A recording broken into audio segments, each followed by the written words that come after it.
안녕하세요. 축진먹입니다. 시즌 시작 전에 각 팀의 예상 베스트 11과 뎁스를 알아보는 시간. 이번 시간은 바르셀로나 시간이고요. 시작해보도록 하겠습니다. 먼저 골키퍼입니다. 골키퍼는 조안 가르시아, 테어 슈테겐, 이냐키 페냐, 슈체스니입니다. 키퍼 뎁스는 이 정도면 저는 아주 좋은 편이라고 생각하고요. 아마 주안 가르시아가 부동의 주전이 되지 않을까 싶습니다. 에스파뇰에서 리그 베스트급 활약을 보여주고 바르셀로나로 이적했고요. 어떻게 보면 주전 스쿼드의 거의 유일한 영입이라고 볼 수 있겠습니다. 그리고 주안 가르시아가 주전이 될 거라는 힌트는 이제 한지 플릭이 테어 슈테겐에게 주안 가르시아 쓸 거라고 얘기를 했었던 그 사건이 있더라고요. 그래서 새로운 바르셀로나의 골키퍼가 주안 가르시아다. 그리고 이 옵션은 슈체스니가 되지 않을까 싶어요. 이미 충분히 주전 뛰어도 무리 없는 실력이라는 걸 지난 시즌 증명했죠. 그리고 아마 3옵션이 테어 슈테겐, 4옵션이 이냐키 페냐가 될 것 같은데, 테어 슈테겐이 3개월에서 4개월 정도의 부상이 있고,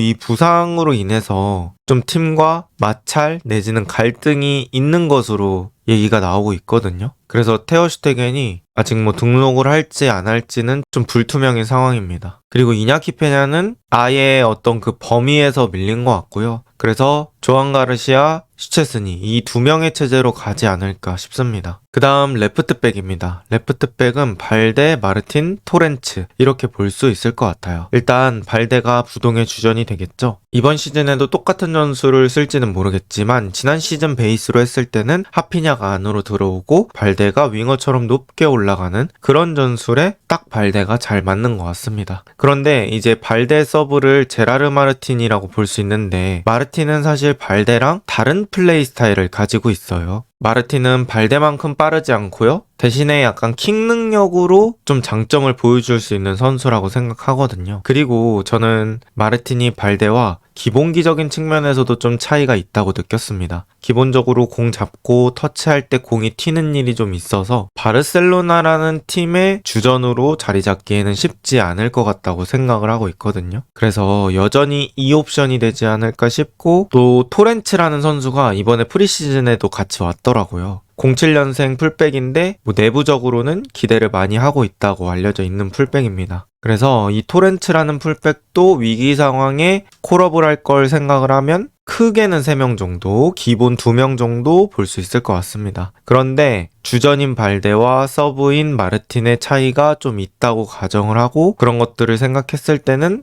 뎁스는 좀 아쉽다 이렇게 얘기할 수 있을 것 같아요. 그 다음에 센터백입니다. 센터백은 아라우오, 이니고, 크리스텐센, 에릭, 쿠바르시 이렇게 볼 수 있을 것 같고요. 제 생각에는 이니고, 텐센, 쿠바르시 이렇게 셋이 돌아가면서 주전조가 되지 않을까 싶습니다. 크리스텐센이 가지고 있는 것들이 괜찮고 저는 좀 툴이 다양한 선수라고 생각하거든요. 그리고 조금 앞쪽에서 뛸 수 있을 정도로 여러 가지 능력들을 가지고 있기 때문에 이제 부상에서 돌아온 텐센 주전 확률이 매우 높아지지 않을까 싶습니다. 그리고 아라우오가 그렇게 되면 4옵션이 되는데, 또 저는 4옵션 센터백이 아라우오인 팀? 저는 센터백들의 수준이 높은 팀이라고 생각하거든요. 물론 이제 아라우오가 전술상으로 플릭 전술에 안 맞는다 이런 얘기도 있지만, 단순히 이 아라우오라는 선수의 이름값을 생각해 봤을 때는 이 선수가 4옵션이다? 그러면 센터백 저는 좋은 팀이라고 생각합니다. 그래서 크리스텐센만 부상을 안 당한다면 뎁스 괜찮을 것 같고요. 에릭 가르시아도 막 자리에 들어와서 민폐를 끼치고 그런 스타일은 아니다 보니까 이렇게 5명이면 센터백 2자리 돌리는 데는 전혀 무리가 없는 그런 뎁스다 라고 볼 수 있을 것 같아요. 그 다음은 라이트백입니다. 쿤데, 에릭, 포트입니다. 24-25 시즌 전 세계 최고 우풀백 중 하나를 저는 쿤데라고 생각합니다. 쿤데, 하키미 정도가 전 세계 최상의 풀백이라고 볼 수 있는데, 당연히 이제 쿤데가 오른쪽은 닭주전이 될 것 같습니다. 그리고 이제 에릭 가르시아가 쿤데와 좀 같은 느낌으로 플레이가 가능하다고 생각해요. 플레이 스타일도 어느 정도 비슷한 부분들이 있다고 생각합니다. 쿤데도 센터백 가능한 선수고 에릭 가르시아도 센터백 가능한 선수다 보니까 바르셀로나가 빌드업할 때 변형 3백을 만들 때 에릭도 비슷한 역할을 수행할 수 있다. 그리고 포트는 쿤데, 에릭과는 조금 다른 결의 풀백이라고 보면 좋을 것 같습니다. 발재간 있고 공격 능력 있지만 수비 능력은 저 둘에 비해서 부족하다고 생각이 되고요. 저 둘은 풀터백 느낌의 풀백이라면 포트는 조금 더 전형적인 풀백에 가까운 것 같습니다. 그래서 뭐 나올 순 있겠지만 포트가 나온다면 조금은 다른 느낌으로 플레이를 해야 되지 않을까 싶고요. 일단 이런 상황에서 저는 쿤데만 부상을 안 당하면 뎁스 나쁘지 않을 것 같습니다. 지난 시즌에는 쿤데가 거의 너무 갈리다시피 뛰었어서 에릭의 비중을 살짝 더 높여보는 것도 고려해볼 만한 카드라고 생각합니다. 그 다음 바르셀로나 미드필더 1번 자리입니다. 더용이 주전으로 서는 그 수비형 미드필더 자리입니다. 더용, 카사도, 에릭, 베르날 이렇게 있고요. 로메오도 일단은 선수단에 포함되어 있어서 로메오까지 생각해 볼 수는 있습니다. 일단 이런 상황에서는 더용이 부동의 주전이 될 것 같고요. 카사도라는 선수가 있는데 카사도가 지난 시즌 전반기에는 나름 또 더용과 베르날의 공백기를 잘 메꿔줬던 시기가 있거든요. 그런데 더용이 부상 복귀하고 경기에 나오면서부터 이 카사도랑 다르다는 걸 보여줬고 아무래도 저는 피지컬과 안정성에서 좀 차이가 있다고 생각해요. 그래서 더용과는 조금 차이가 있는 그런 서브 퀄리티라고 볼 수 있을 것 같습니다. 그리고 에릭 가르시아도 이 자리에서 3옵션 정도로 생각해 볼 수 있는 선수 같아요. 왜냐면 뭐 후반전에 교체 투입되면서 에릭이 이 자리 보는 경우가 꽤 많거든요. 그래서 에릭은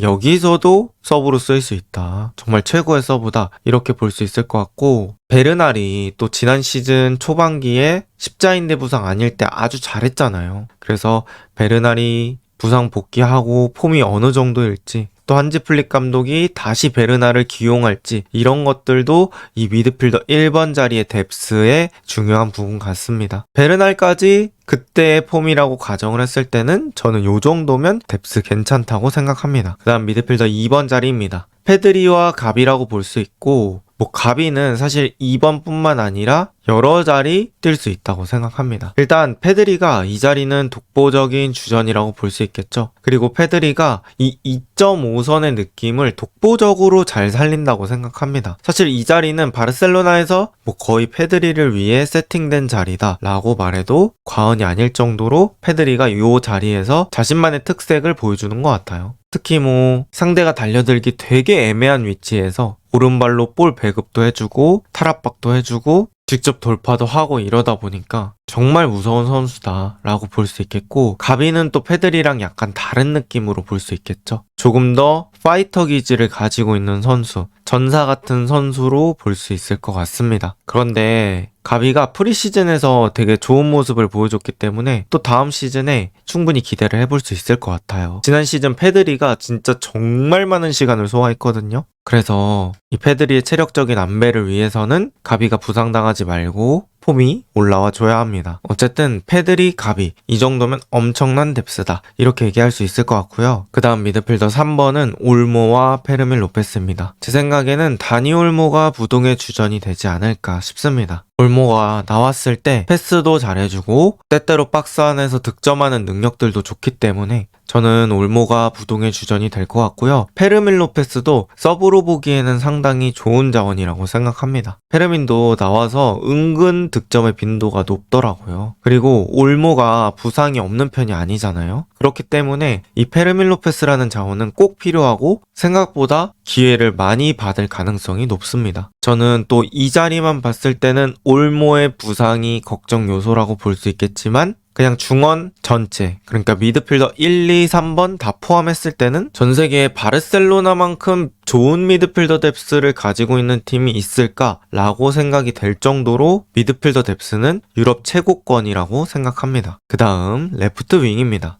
레프트 윙은 하피냐, 레시포드, 페란토레스입니다. 기본적으로 하피냐가 주전이 되지 않을까 싶습니다. 그리고 레시포드가 합류하면서 하피냐의 휴식 시간이 좀 늘어나지 않을까 싶거든요. 내지는 하피냐가 뭐 90분 풀타임으로 뛴다기보다는 뭐 한 75분 정도에 교체되면서 레시포드에게 남은 시간을 맡기면서 하피냐의 부상 발생할 수 있는 그런 리스크들을 줄여주는 식으로 플레이할 수도 있고요. 뭐 챔피언스 리그 중요하지 않은 경기, 약한 팀과의 경기에서는 레시포드가 선발로 나올 수도 있습니다. 페란토레스도 레프트 윙 가능하긴 하지만 스트라이크 서브로 보는 게 맞을 것 같고요. 그래도 레시포드의 합류로 든든해진 왼쪽 뎁스가 생겼다 이렇게 볼 수 있을 것 같습니다. 그리고 저는 레시포드가 사실 실력적인 문제가 있긴 있기보다는 저는 맨유에서는 태도적인 문제가 있었다고 생각해요. 그래서 레시포드가 본인 의지만 있다면 저는 뭐 실력적으로는 그래도 일정 수준 이상을 보여줄 수 있는 선수라고 생각을 하기 때문에 이 바르셀로나에서 태도적인 문제만 발생하지 않는다면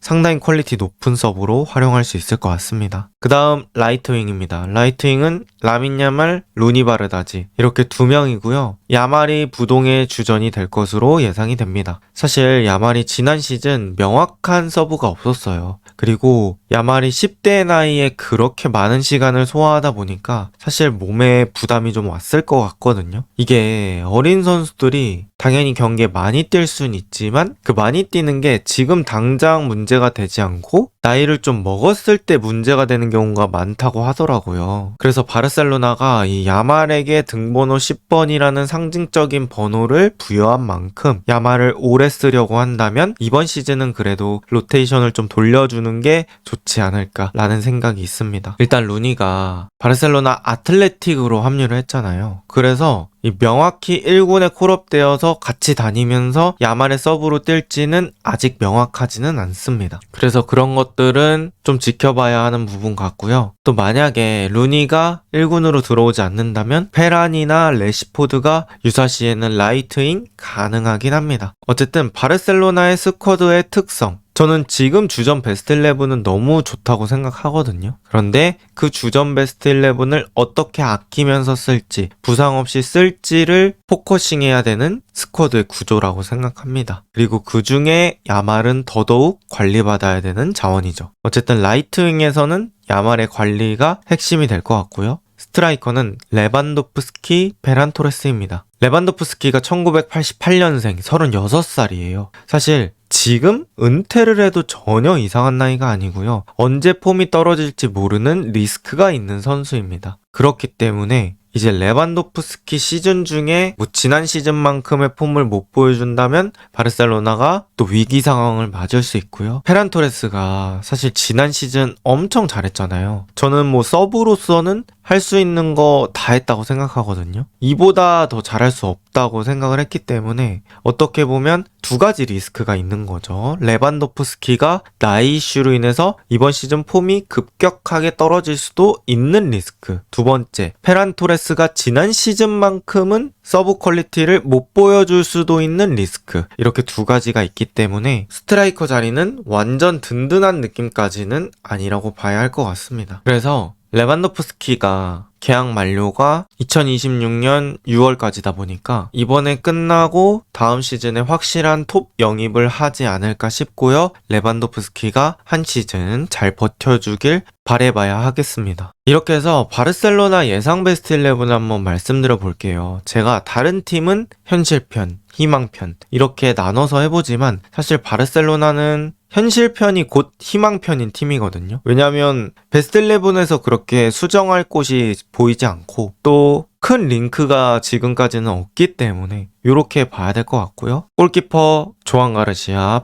포백 발데, 이니고, 쿠바르시, 쿤데, 미드필더 더용, 페드리, 올모, 쓰리톱, 하피냐, 레반도프스키, 라민, 야말입니다. 지난 시즌 베스트 11이 거의 완성됐다고 볼 수 있을 것 같고 저는 바르셀로나가 서브의 보강이 중요할 것 같다고 생각을 했어요. 너무 좋은 선수들이다 보니까 이 좋은 선수들을 온전히 사용할 수 있는 게 중요했는데 서브의 보강이 레시포드를 제외하고는 그렇게까지 큰 건 없었다. 이렇게 볼 수 있을 것 같고 이 상황에서 센터백에 뭐 이니고 빼고 텐센, 쿠바르시 빼고 텐센 이런 느낌으로 또 베스트 11이 변동폭이 조금은 있다. 이렇게 볼 수 있을 것 같고요. 나머지는 뭐 부동의 주전이지 않을까 싶습니다. 사실 지난 시즌 바르셀로나가 정말 엄청난 성적을 거뒀잖아요. 챔피언스 리그 빼고는 나가는 대회 다 우승을 했는데 이제 바르셀로나는 이번 시즌 리그 우승은 물론이고 또 챔피언스 리그 우승까지 다시 한번 노려볼 것 같은데요. 그러기 위해서는 조금 더 안정적인 로테이션이 필요할 것 같습니다. 사실 지난 시즌은 어떻게 보면 선수들이 잘 버텨줬다고 봐야 될 정도로 많은 시간을 소화한 선수들이 많거든요. 그래서 지난 시즌보다는 더 냉정하게 봐야 되는 시기일 것 같습니다. 이번 영상은 여기까지입니다. 좋은 하루 보내세요.